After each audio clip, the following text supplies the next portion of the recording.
Hello everyone, welcome back. तो एक नई क्लास में आपका स्वागत है। और आज हम लोग मैग्नेटिज्म में आगे बढ़ते हुए लास्ट क्लास में जो हम लोगों ने बात रोकी थी कि एक पार्टिकल है उसको मैग्नेटिक फील्ड में छोड़ दिया जाए, इलेक्ट्रिक फील्ड भी अगर उसमें ऐड कर दी जाए तो पाथ उसके किस तरह के हो सकते हैं, क्या क्या पॉसिबिलिटीज हो सकती हैं, किस एंगल पे छोड़ें तो किस तरह का पाथ बनेगा, helical path, circular path, straight line, इन सब की बातें करी थी।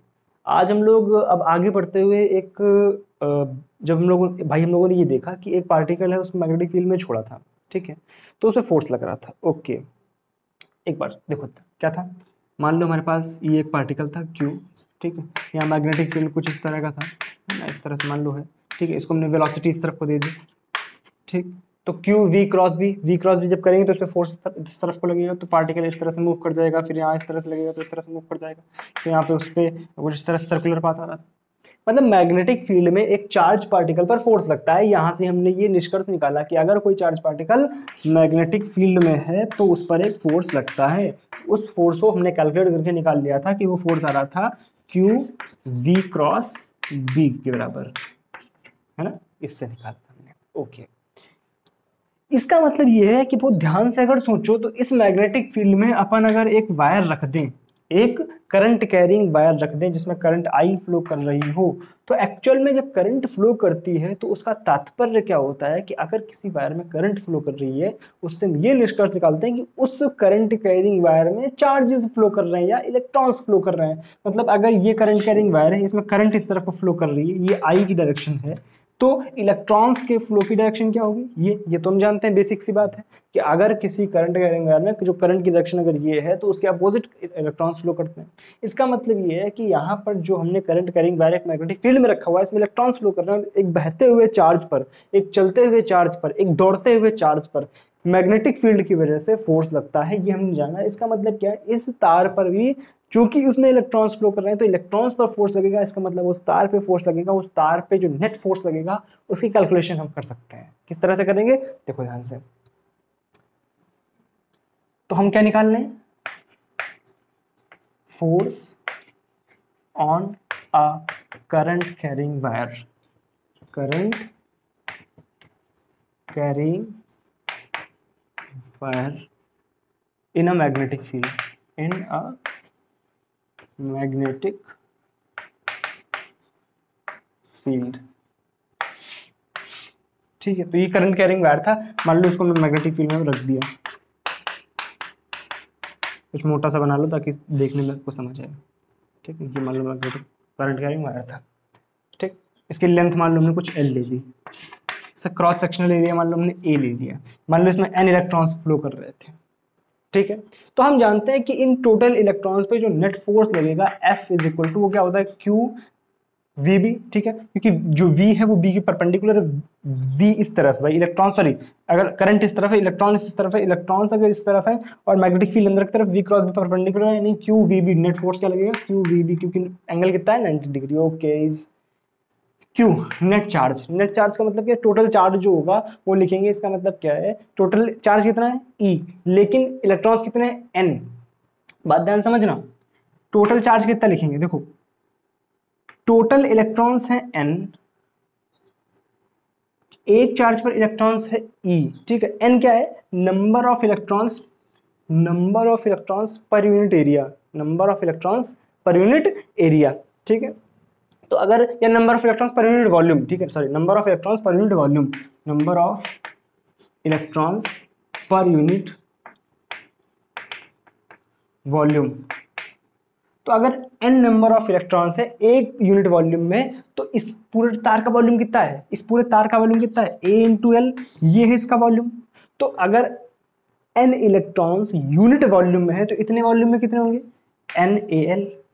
ये हो गया पूरा चार्ज, ये Q की वैल्यू पूरा, क्योंकि एक इलेक्ट्रॉन का चार्ज इतना है, टोटल इलेक्ट्रॉन कितने हैं n इंटू AL, ये होगा टोटल नंबर ऑफ इलेक्ट्रॉन्स, क्योंकि n जो है छोटा स्मॉल n जो है वो number of electrons per unit volume है। Okay, into velocity. वेलोसिटी क्या है, यहाँ पे जो इलेक्ट्रॉन्स फ्लो करते हैं किसी भी वायर में due to the magnetic, sorry, electric field, यहाँ पर भाई कुछ बाहर एक्सटर्नल बैटरी भी तो लगी होगी, तो उसकी वजह से जो इलेक्ट्रॉन्स फ्लो करते हैं उसमें जो नेट वेलोसिटी होती है, जो रिजल्टेंट वेलोसिटी होती है, that is called drift velocity. पढ़ा है हम लोगों ने करंट इलेक्ट्रिसिटी में, उसको हम वीडी से वी की जगह हम वीडी दिखा देंगे, ठीक है ना, सिंपल नोटेशन है और कुछ नहीं, ड्रिफ्ट वेलोसिटी की जगह पर हम दिखाते हैं। ओके, इनटू मैग्नेटिक फील्ड, ठीक है।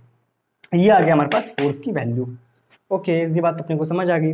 अब एक बात हम जानते हैं, करंट इलेक्ट्रिसिटी में एक रिलेशन है कि जब करंट को हम लिखते हैं किसी करंट कैरिंग वायर में, तो उसकी जो डिफिनेशन आती है that is equal to N E A V D, N E A V D, ठीक है, N E A V D. इसी चीज क्या लिख देंगे, करंट, तो क्या आ गया हमारे पास आई एल बी, ये आ गया हमारे पास फोर्स।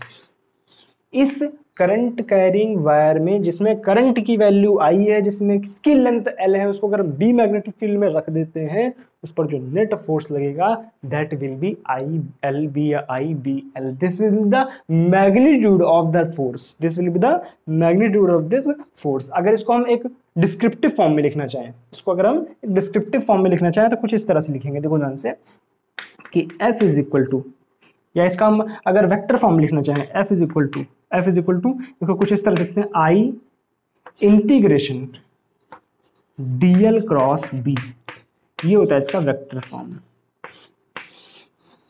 ये क्या है इसका वेक्टर फॉर्म, वेक्टर फॉर्म क्या होगा वेक्टर फॉर्म इसका, आई डीएल क्रॉस बी। कोई दिक्कत, पक्का 100% समझ आया ना कि हमने क्या किया, एक्चुअल में पूरा तार उसको मैग्नेटिक फील्ड में रखा, फोर्स कितना लगेगा कैलकुलेट कर लिया, उसका मैग्नीट्यूड डायरेक्शन किस तरह से निकालेंगे, डीएल क्रॉस बी। डीएल की डायरेक्शन क्या होगी, डीएल की जो डायरेक्शन होगी that will the direction of current. ये जो करंट की डायरेक्शन होगी वही हमारी डीएल की डायरेक्शन होगी। तो अगर इस तरफ, यहाँ पे आप देखो इस तार में किधर फोर्स लगेगा, अगर करंट इस तरफ फ्लो कर रही है तो ये डीएल की डायरेक्शन हो गई, बी अंदर की तरफ है तो आप डीएल क्रॉस बी करो, डीएल इस तरफ बी अंदर की तरफ, तो डीएल क्रॉस बी करोगे तो फोर्स किधर लगेगा, नीचे की तरफ। इस तार पे यहाँ पर जो फोर्स लग रहा होगा that will be the downward force, इस पे फोर्स निकालने का एक तरीका और है, वो तरीका क्या है, आप इलेक्ट्रॉन्स पर फोर्स निकालो। इलेक्ट्रॉन्स अगर इधर की तरफ फ्लो कर रहे हैं, तो फोर्स क्या हो गया, डीएल क्रॉस बी, ये आया। लेकिन चूंकि इलेक्ट्रॉन्स पे नेगेटिव चार्ज है तो फोर्स की जो डायरेक्शन होगी वो अपोजिट हो जाएगी, तब भी फोर्स किधर आएगा, नीचे की तरफ। ये तरीके होते हैं, क्यू वी क्रॉस बी से भी आप फोर्स निकाल सकते हो, यहाँ से भी फोर्स, मतलब उससे जो डायरेक्शन की बात कर रहा हूँ, मतलब आप मैग्नीट्यूड तो इससे ही निकालेंगे, डायरेक्शन आप यहाँ से भी निकाल सकते हो और क्यू वी क्रॉस बी से भी निकाल सकते हो। वी क्रॉस बी करो, आपका डायरेक्शन निकल आएगा। आपको ध्यान रखना है कि इलेक्ट्रॉन मतलब पॉजिटिव चार्ज है, नेगेटिव चार्ज है। पॉजिटिव चार्ज अगर है तो डायरेक्ट वी क्रॉस बी करो, आ गया। लेकिन अगर नेगेटिव चार्ज है तो वी क्रॉस बी करो, उसको इन्वर्ट कर दो, खेला खत्म। ठीक है, उतारो इसको। तो हमने ये देखा कि अगर किसी वायर को, करंट कैरिंग वायर को मैग्नेटिक फील्ड में प्लेस करते हैं तो उसमें फोर्स कितना लगता है, उसको डायरेक्शन निकालना जानेंगे। ठीक है, अच्छा, एक ये हमने कांस्टेंट मैग्नेटिक फील्ड में रखा था, लेकिन सोचो अगर हम कुछ इस तरह का मैग्नेटिक फील्ड भाई तो क्रिएट कर सकते हैं कि ये करंट कैरिंग वायर हो, उसके चारों तरफ मैग्नेटिक फील्ड होता है, उसके मैग्नेटिक फील्ड में हम दूसरा करंट कैरिंग वायर रख दें, तो इस करंट कैरिंग वायर की वजह से जो मैग्नेटिक फील्ड प्रोड्यूस होगा वो दूसरे करंट कैरिंग वायर पे फोर्स लगा देगा, समझ रहे हो। तो टू करंट कैरिंग वायर्स हों, उसमें से एक की वजह से दूसरे पर हम फोर्स निकालें, देखें कितना आता है। ठीक है, तो force between two infinite current carrying wires. ठीक है,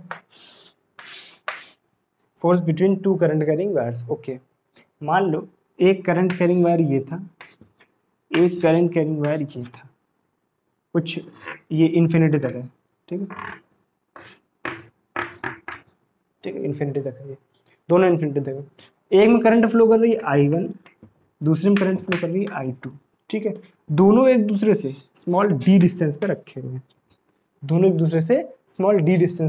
हैं, ठीक है, आपसे बोला गया कि बताओ इस पे फोर्स एक की वजह से दूसरे पर किस डायरेक्शन में लगेगा। ओके, यहाँ पर देखो, करंट अगर इस तरफ है तो मैग्नेटिक फील्ड की डायरेक्शन किस तरह से आएगी, करंट अगर इस तरफ तो मैग्नेटिक फील्ड की डायरेक्शन यहाँ किस तरह से आएगी, मतलब इस तरह से होगी, यानी यहाँ पर अगर देखा जाए मैग्नेटिक फील्ड की डायरेक्शन डाउनवर्ड होगी इसकी वजह से, है ना, इसकी वजह से मैग्नेटिक फील्ड की डायरेक्शन डाउनवर्ड होगी। ओके, तो यहाँ पर जो करंट है वो ऊपर की तरफ है, मैग्नेटिक फील्ड अंदर की तरफ है, यानी डीएल क्रॉस बी करेंगे तो डीएल क्रॉस बी करेंगे, फोर्स किधर आएगा, इस तरफ को आएगा।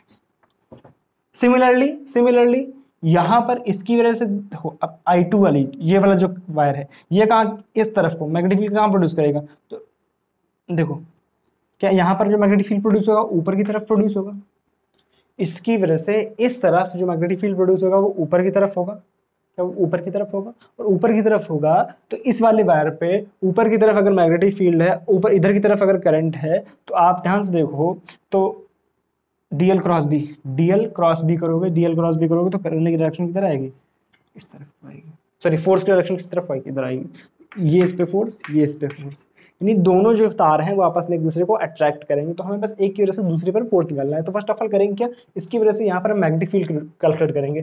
तो magnetic field due to this wire on the distance of D, तो यहाँ पर मैग्नेटिक फील्ड हम लिखेंगे B1, B1 की वैल्यू कितनी आ जाएगी, mu naught I1 by 2 pi D.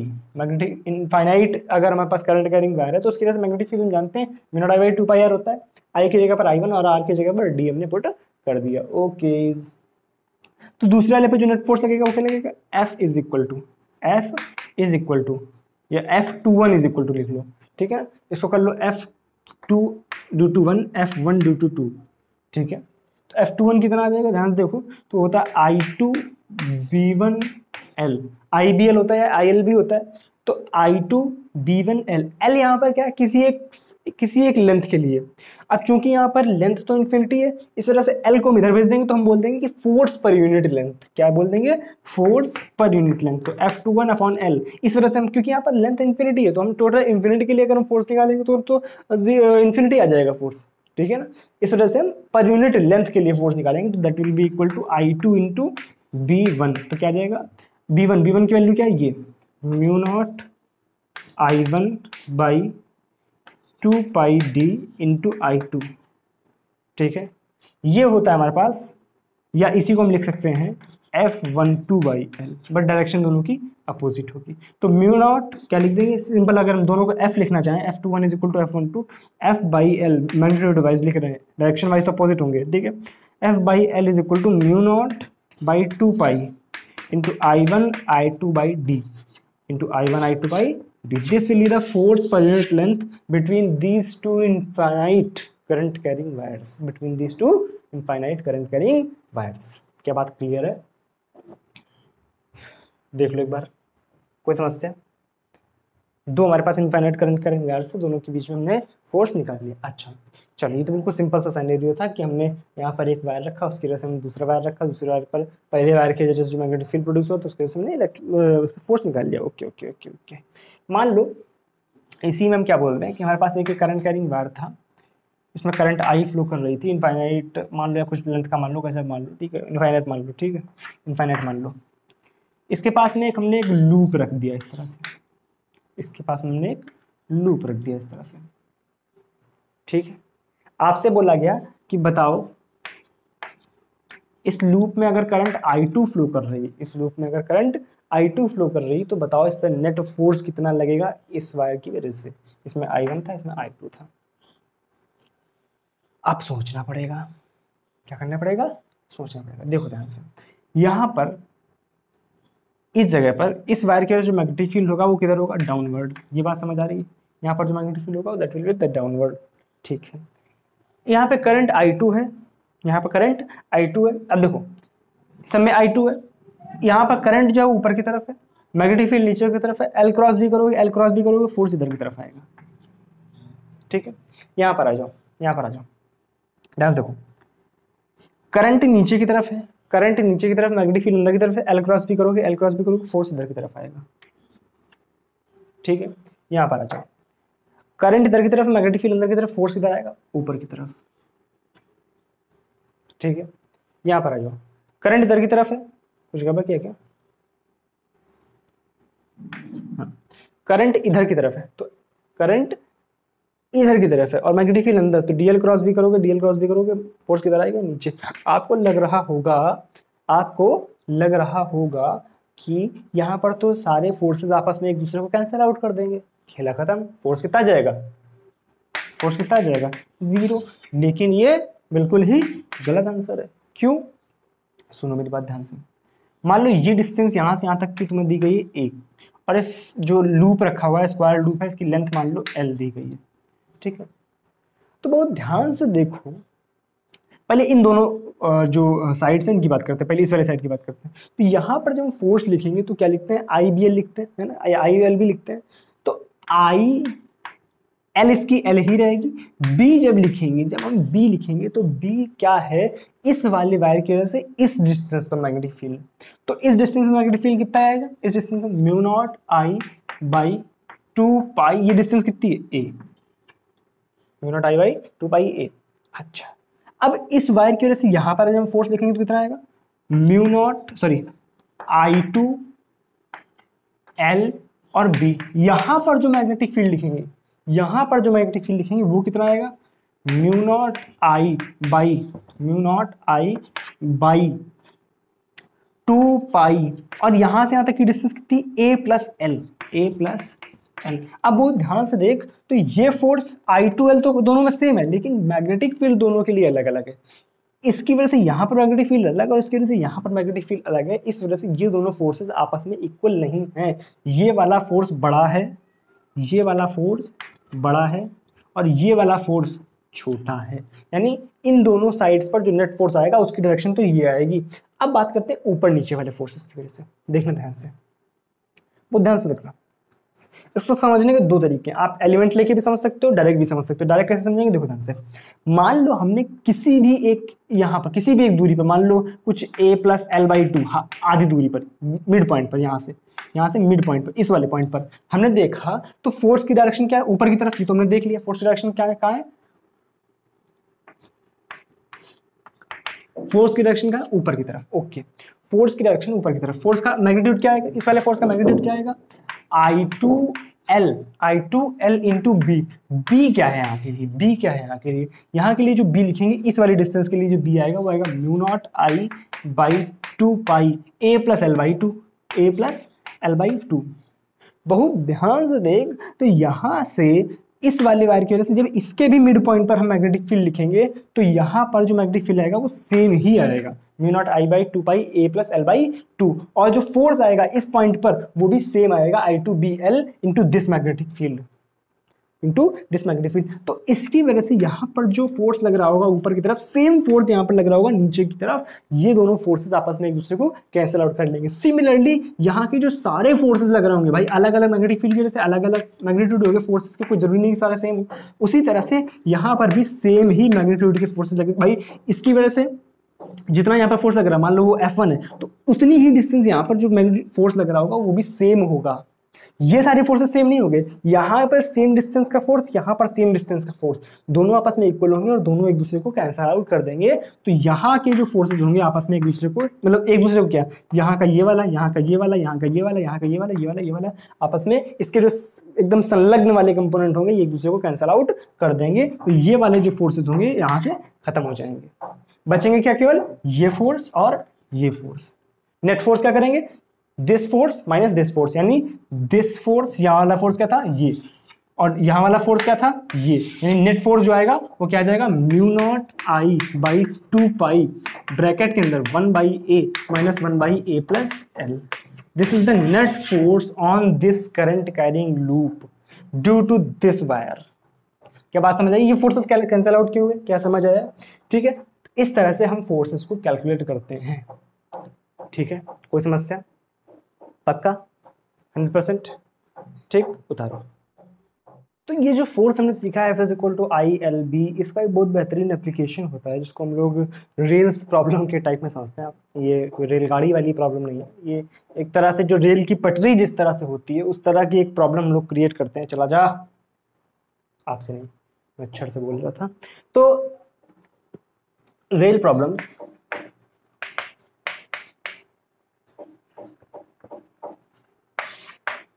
Rail problems किस तरह से क्रिएट करता है, देखो ध्यान से।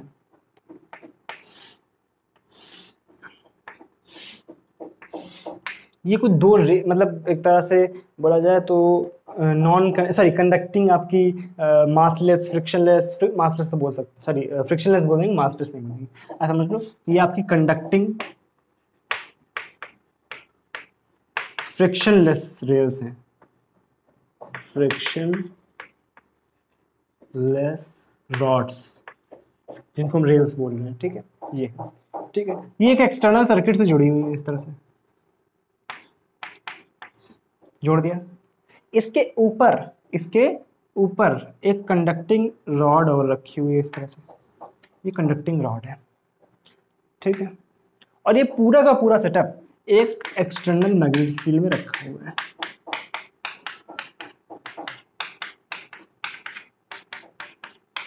ये एक्सटर्नल मैग्नेटिक फील्ड में रखा हुआ है, ओके। बहुत ध्यान से सोचो, तो जैसे ही हम सर्किट को ऑन करेंगे, यहां से करंट फ्लो करना शुरू करेगी, करंट इससे होते हुए इस तरफ से इसे, भाई सर्किट ये कंप्लीट हो रहा है, ठीक है। तो इस तरह से फ्लो करेगी, यहाँ से होते हुए आएगी। मान ले करंट आई फ्लो कर रही है, मान ले करंट आई फ्लो कर रही है, इसकी जो लेंथ है दैट इज एल, यहाँ की जो लेंथ है दैट इज एल, ऐसा अलग से लिख लो। इसकी जो मास है वो एम है और जो लेंथ है वो एल है, ठीक है। बहुत ध्यान से सोचो, तो जब इसमें करंट इस तरफ को फ्लो कर रही है, करंट अगर इस तरफ को फ्लो कर रही है, तो आप एल क्रॉस बी करोगे तो फोर्स इस पे किधर की तरफ आएगा, इस तरफ आएगा, ओके। तो इस पे एक फोर्स काम करेगा, आई एल बी, ओके। क्या इस फोर्स की वजह से इसमें एक एक्सीलरेशन आ जाएगा जिसकी वजह से चलने लगेगी? सिंपल सी बात, ये इधर की तरफ मूव करने लगेगी। तो हमने क्या देखा हमने क्या देखा कि जब ये रेल चलने लगी तो हमने तो भाई इसमें एक तरह से इलेक्ट्रिकल एनर्जी दी थी, उसकी वजह से रेल चलने लगी। और रेल चलने लगी मतलब ये जो रॉड थी वो चलने लगी, इसका मतलब ये है ये छुक छुक छुक छुक छुक छुक छुक छुक चली जा रही है। तो हमने इलेक्ट्रिकल एनर्जी यहाँ पर दी थी, लेकिन हमें यहाँ पर मैकेनिकल वर्क मिल रहा है। इसका बहुत ज़्यादा सेटअप्स में यूज़ किया जाता है, ठीक है, बहुत अलग अलग सेटअप्स में इसका यूज़ होता है, ठीक है। तो क्या हमने किया, यहाँ पर हमने इलेक्ट्रिकल एनर्जी प्रोवाइड करी, यहाँ पर ये मैकेनिकल एनर्जी बनी, और ये इस तरफ से रेल की तरह छुक छुक छुक चल दी। क्या मेरी बात क्लियर है यहाँ तक? ओके। अब कितना एक्सीलरेशन है, क्या मतलब बिल्कुल सेटअप यही है, ठीक है, और कुछ खास बात नहीं, फिजिक्स यही है इसमें। लेकिन किस किस तरह से हम इसको लिख सकते हैं, इसका एक्सीलरेशन वगैरह किस तरह से कर सकते हैं, देखो ध्यान से। मान लो इसका जो रेजिस्टेंस है दैट इज स्मॉल आर। अब यहाँ पे दो केस बन सकते हैं। जब ये वाली जो आपकी रेल्स हैं, ये वाली जो आपकी रेल्स हैं, ये आपकी या तो इनका रेजिस्टेंस जीरो हो सकता है, या तो इनका रेजिस्टेंस जीरो हो सकता है, या फिर कुछ कांस्टेंट आपको या कुछ वेरिएबल इस तरह से दिया जा सकता है, या तो जीरो हो सकता है। मान लो फर्स्ट केस में आपको जीरो दिया गया, तो मान लो कुछ टाइम बाद ये रेल यहाँ पर इस तरह से पहुंच जाएगी, ठीक है। सर्किट किस तरह से दिखेगा, कुछ इस तरह से, ठीक है। मान लो इसका रेजिस्टेंस आप आर मान लो, कैपिटल आर मान लो, इसका स्मॉल आर कुछ भी ऐसे मान लो, ठीक है। तो एक रेजिस्टेंस की तरह इसको आप ट्रीट कर लो, ये वाली जो रॉड है कैपिटल आर की, ठीक है, ये स्मॉल आर हो गया, ये आपका वी मान लो, ठीक। तो भाई एक्चुअल में क्या हो रहा है, इसका रेजिस्टेंस स्मॉल आर है, इसका रेजिस्टेंस स्मॉल आर है, इसका सॉरी कैपिटल आर, इसका स्मॉल आर है, एक ही सर्किट हमें कंप्लीट होता हुआ दिख रहा है, इसको हमने कैपिटल आर से रिप्लेस कर दिया, ठीक है। तो बहुत ध्यान से देखो, इसमें जब हम करंट लिखेंगे, तो आई की वैल्यू क्या आ जाएगी, V upon small R plus R, जब फोर्स टोटल लिखेंगे तो फोर्स क्या आ जाएगा, फोर्स जाएगा आई एल बी, आई की वैल्यू रिप्लेस करो तो क्या जाएगा, V L B by R plus R. यानी अगर बोल दिया जाए कि एक्सीलरेशन बताओ इसका, तो एक्सीलरेशन कितना आ जाएगा, V acceleration A is equal to V L B by M R plus R. कोई दिक्कत, एक्सेलरेशन उन्होंने निकाल दिया। अब यहाँ से हम वेलोसिटी भी पूछ सकते हैं, कुछ टी टाइम बाद वेलोसिटी पूछ सकते हैं, कुछ डिस्टेंस बाद वेलोसिटी पूछ सकते हैं, तो उसको हम इस तरह से रख सकते हैं। भाई यहाँ पे बोल दे रहे हैं कि बताओ जब ये कुछ डिस्टेंस l/2 चल जाएगा, तो बताओ उसके पास वेलोसिटी कितनी होगी। तो वेलोसिटी के लिए क्या करेंगे, एक हम लिख देंगे v dv/dx से, कि हमें डिस्टेंस के टर्म्स में बात करनी है, is equal to V L, ये वेलोसिटी वाला v है, ठीक है, ये आपका वोल्टेज वाला v है, V L B by small M R plus R. कोई दिक्कत, small M R plus R, ठीक। यहां से आप इसको लिख सकते हो V D V is equal to V L B upon M R plus R into D X, दोनों तरफ इंटीग्रेशन फ्रॉम 0 टू l/2, यहाँ 0 टू v, क्योंकि शुरुआत में वेलोसिटी भी जीरो रही होगी, ठीक है। कोई दिक्कत, ओके, सही हो जा, ओके, ठीक है। इंटीग्रेट करो तो क्या जाएगा, v is equal to v, इसका कैपिटल v है, V L B by M R plus R into l/2, this will be the velocity. आप सॉल्व करते रहो, बस यही आंसर है। ठीक है, कोई दिक्कत? पक्का? अच्छा, और क्या क्या हो सकता है, और किस किस तरह से? अब आपसे क्या बोल सकते हैं दूसरे केस में कि मान लो इसमें जो रेसिस्टेंस है वो जीरो नहीं है, यहाँ पर जो रेसिस्टेंस है वो जीरो नहीं है, आपसे बोल दिया जाए कि यहाँ के जो रेसिस्टेंस है वो कुछ लैम्डा ओम पर मीटर है, ठीक है ना, पर यूनिट लेंथ है, इसे बोल दो lambda ohm per unit length, per unit length.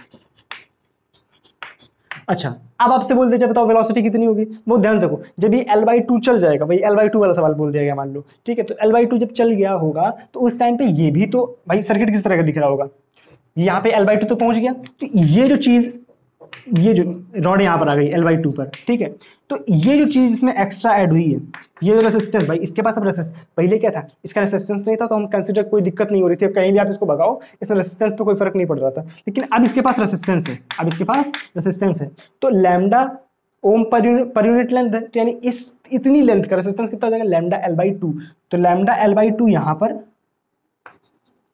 क्या चीज, लैम्डा L/2 यहाँ पर और लैम्डा L/2 यहाँ पर, दोनों में ऐड हो जाएंगे, यहाँ के रेसिस्टेंस जितनी डिस्टेंस चलेगा लैम्डा में उतने का मल्टीप्लाई करा के हम ऊपर नीचे दोनों में सर्किट में ऐड कर देंगे, ठीक है, तो करंट में क्या फर्क पड़ेगा, प्लस लैम्डा एल, भाई दोनों जोड़ोगे यहाँ पर तो lambda L/2 lambda L/2 lambda L आ जाएगा, करंट ये आ जाएगी, यहाँ पर बस एक टाइम लैम्डा एल का एक्स्ट्रा आ जाएगा, यहाँ पर लैम्डा एल का एक्स्ट्रा आ जाएगा, खेल खत्म, कोई दिक्कत? यहाँ पे फोर्सेस और भी ऐड कर सकता है, फोर्सेस किस तरह से ऐड कर सकता है, देखो ध्यान से, इसको, इस पूरे सेटअप को आप एक वर्टिकल प्लेन में रख दो, आप एक वर्टिकल प्लेन में रख दो और करंट की डायरेक्शन को आप अपोजिट कर दो, इस तरह से कर दो,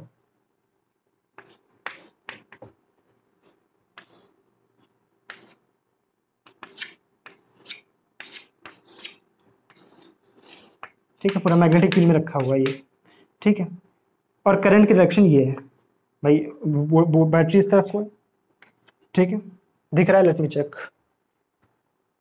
हाँ ठीक है, तो ये आपको दिख रहा है, ओके। अब इसका मास अगर m है तो बहुत ध्यान से देखो, इस पे नीचे की तरफ फोर्स लग रहा होगा mg, इस पे नीचे की तरफ फोर्स लग रहा होगा mg, और l क्रॉस b, l इधर है, b अंदर की तरफ है, तो l क्रॉस b करोगे ऊपर की तरफ आएगा, ILB, ठीक है, ILB। आपसे बोला जाएगा कि बताओ भाई एक्चुअल में क्या होगा, जैसे पहले तो mg की वजह से नीचे जाएगा, लेकिन जैसे जैसे नीचे जाएगा वैसे वैसे इसमें जो ये फोर्स है वो डोमिनेट करेगा, वो फोर्स जो है वो डोमिनेट करेगा। अच्छा वेट अ मिनट, वो फोर्स डोमिनेट करेगा, ओके, तो एक टाइम वो आएगा जब ये दोनों फोर्सेस आपस में एक दूसरे को बैलेंस कर सकते हैं। लेट मी चेक, क्या मैं सही बोल रहा हूँ, यही होना चाहिए है ना, जब ये नीचे जाएगा तो ये फोर्स ऊपर वाला है और this velocity will increase,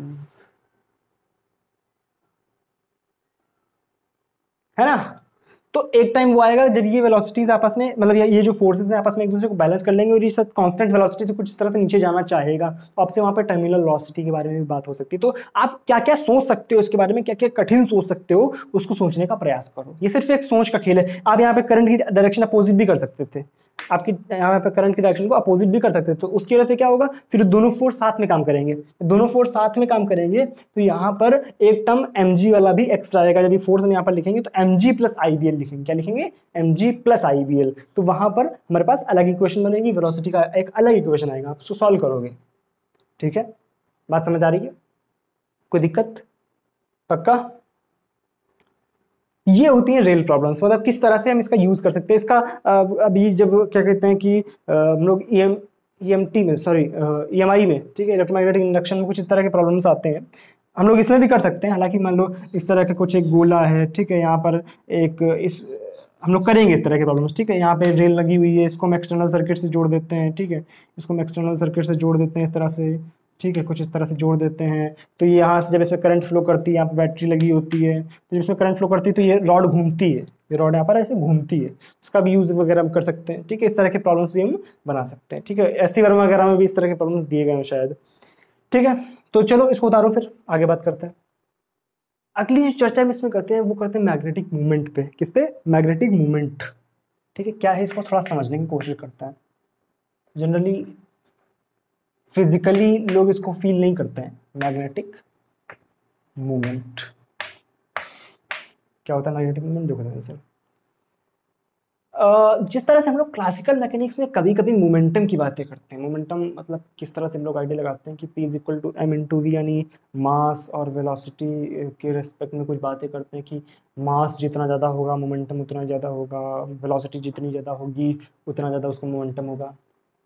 relation क्या था? P is equal to M into V. कुछ कुछ इसी तरह से, मतलब ऐसा नहीं कि जैसा हमारा होता है क्लासिकल मैकेनिक्स में momentum same to same quantity है मैग्नेटिक, नहीं नहीं, कुछ कुछ उसी तरह से हम लोग हल्का सा रिलेट करने की कोशिश करते हैं। हालांकि ऐसा कभी भी किसी बुक में या किसी टीचर ने तुम्हें नहीं समझाया होगा कि मोमेंटम से इसको रिलेट करने की कोशिश करो, लेकिन मैंने थोड़ा सोचा इसके बारे में कि हाँ, मोमेंटम से थोड़ा थोड़ा सा हम आइडिया एक ले सकते हैं। तो मैग्नेटिक मूवमेंट को जब हम लिखते हैं तो कुछ एम से इसको डिनोट करते हैं, इसको लिखते हैं आई इंटू ए सी, ये इसका बेसिक फॉर्मूला होता है। ठीक है, समझने की कोशिश करो कि मैग्नेटिक मूवमेंट डिपेंड किस पे कर रहा है? करंट पे और एरिया पे, मतलब जो जो हमारा वायर है उसका एरिया। ठीक है, जो भी हमारे पास वायर बोल लो या जो भी हमारे पास मैग्नेट है उसका एरिया है, समझ लो। ठीक है, अच्छा, इसका मतलब क्या है कि मैग्नेटिक मूवमेंट दो क्वांटिटीज पे डिपेंड कर रहा है। एक कि हम उसकी जो फिजिकल प्रॉपर्टी है, मतलब वो जो मैग्नेट है या जो भी हमारे पास करंट कैरिंग वायर है उसका एरिया, ये तो उसकी खुद की प्रॉपर्टी है, ये हम पे तो डिपेंड नहीं कर रहा है कि उसका एरिया क्या है। ये तो मैग्नेट का ही है, मतलब जो इतना हमने एक बार में सेलेक्ट कर लिया, मान लो हमने एक बार इतना मोटा वायर ले लिया, ठीक है, या इतना मोटा मैग्नेट ले लिया, तो वायर, सॉरी वायर के लिए बात हो रही है, मैग्नेट के लिए कहा, मैग्नेट में करंट थोड़ी आ जाएगी। मान लो हमने इतना मोटा वायर ले लिया, अब अगर हमने इतना मोटा एक बार में वायर ले लिया तो उस पर्टिकुलर वायर का हम एरिया बार बार तो नहीं चेंज करेंगे।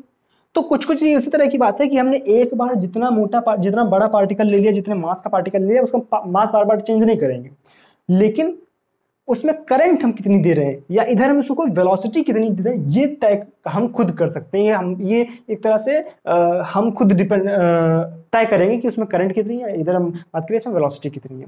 तो करंट आप जितनी देंगे उतना इसमें मैग्नेटिक मूवमेंट ज़्यादा होगा। मतलब ये कुछ इस तरह की बात है कि मैग्नेटिक मूवमेंट फिजिकली अगर हम फील करना चाहें तो कुछ इस तरह की चीज़ है कि उसकी खुद की वो प्रॉपर्टी कि वो बताती है कि उसका जो मैग्नेटिक फील्ड के लिए इंटरेक्शन है वो कितना स्ट्रांग है। एक तरह से काइंड ऑफ इस तरह की इसको डिफिनेशन से समझ सकते हैं कि उसकी खुद की इस तरह की प्रॉपर्टी जो कि उसको मैग्नेटिक फील्ड के प्रति उसकी सद्भावना के लिए प्रेरित करती। ज़्यादा हो गया, नहीं छोड़ो समझ रहे हो ना कि मैग्नेटिक मूवमेंट से हम ये आइडिया मोमेंटम से हम क्या आइडिया लगा सकते हैं कि कोई पार्टिकल कितना ज़्यादा तेजी से, कितना ज़्यादा मास का पार्टिकल, मतलब क्या उसका मोमेंटम है, समझ रहे हो ना, फिजिकली देखते हैं अच्छा इसका मोमेंटम हो जाता है।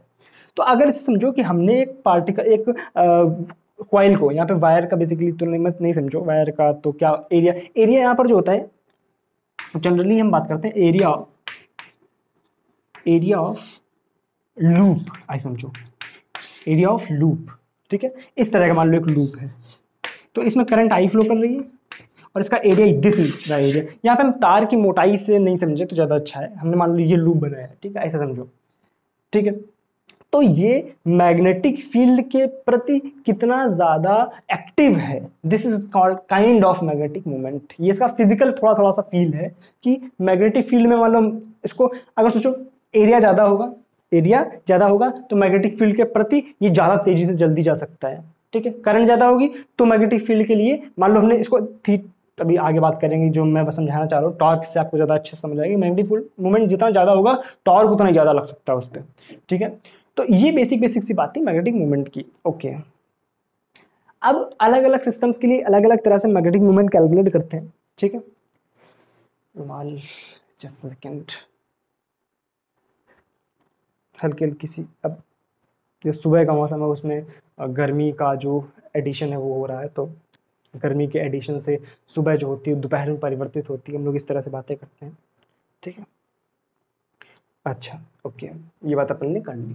ठीक, मान लो हमारे पास, इसी में एक तरह की बात करते हैं कि मान लो हमारे पास एक वन इलेक्ट्रॉन सिस्टम है, तो उसमें हम क्या करते हैं कि मान लो हमारे पास ये न्यूक्लियस था, उसके चारों तरफ इलेक्ट्रॉन चक्कर लगा रहा था। ठीक है, तो इसके लिए अगर मैग्नेटिक मूवमेंट लिखना चाहें तो किस तरह सीखेंगे? इसके लिए मैग्नेटिक मूवमेंट लिखना चाहें तो किस तरह सीखेंगे? आई इंटू ए होता है, आई क्या है? आई होता है क्यू बाई टी, क्यू की जगह क्या लिख सकते हैं? ई इंटू, मान लो इसकी रेडियस आर है तो पाई आर स्क्वायर, टी क्या होता है? टी क्या होता है? टी होता है हमारे पास टाइम पीरियड, यानी दूरी। मान लो ये डिस्टेंस कितनी होगी, 2πr, समय बराबर दूरी, यानी time is equal to distance upon velocity. Velocity मान लो v है, वेलोसिटी मान लो v है, तो क्या आ जाएगा यहाँ से e अपॉन 2πr, v ऊपर पहुंच जाएगा पाई आर स्क्वायर, पाई से पाई मरा, एक आर से एक आर मरा, क्या बचा EVR/2, EVR/2। This is the magnetic moment for one electron system. मतलब ऐसे हम अलग अलग सिस्टम से निकाल सकते हैं। इससे ये मैंने क्यों बताया, इससे एक रिजल्ट निकल के आता है। आप इलेक्ट्रॉन के लिए एंगुलर मोमेंटम लिखो, एंगुलर मोमेंटम क्या आएगा इलेक्ट्रॉन के लिए, MVR आएगा, और आप मैग्नेटिक मोमेंट और एंगुलर मोमेंटम का रेशियो निकालो, M/L करो, M/L करो, क्या आएगा EVR/2 इंटू MVR।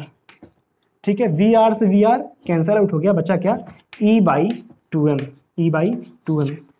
ये जो रेशियो है ये कांस्टेंट है, और ये ना सिर्फ वन इलेक्ट्रॉन मॉडल के लिए या वन इलेक्ट्रॉन सिस्टम के लिए, बल्कि ये हर एक सिस्टम के लिए जिसमें करंट आई फ्लो कर रहा है, जिसका एरिया है, जिसमें भी मैग्नेटिक मोमेंट है, जिसमें भी एंगुलर मोमेंटम है, उस हर एक सिस्टम के लिए लागू होता है।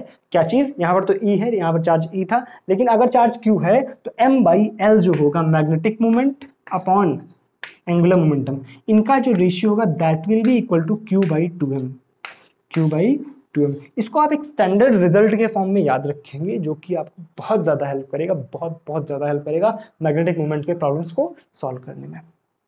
कि यहाँ तक बातें क्लियर है, कोई कंफ्यूजन? पक्का? अच्छा, एक आध प्रॉब्लम कर लेते हैं, फिर आपको थोड़ी सी फील आ जाएगी। ठीक है, इसी पे एक आध सवाल करने की कोशिश करते हैं। देखो ध्यान से, कुछ इस तरह से दिया गया, मान लो कि हमारे पास एक रिंग है, ठीक है, करंट कैरिंग रिंग है, करंट कैरिंग नहीं, मान लो सिर्फ चार्ज है इस पर, क्यू चार्ज हमने इसको डाल दिया, ठीक, करंट नहीं फ्लो कर रही, चार्ज हमने डाल दिया इस पर, क्यू पूरे पे डिस्ट्रीब्यूटेड है, पूरे पे डिस्ट्रीब्यूटेड इस तरह से, इस पर पूरे पे चार्ज है, ठीक है, ओके। और इसको हमने इस तरह से घुमा दिया, इसको एक तरह से फिक्स किया और इस तरह से घुमा दिया, मतलब हालांकि बीच में फिक्स करना तो ऑप्शन नहीं है, लेकिन ऐसा मान लो इस एक्सेस के अबाउट हमने इसको घुमा दिया, इस तरह से रोटेट कर दिया।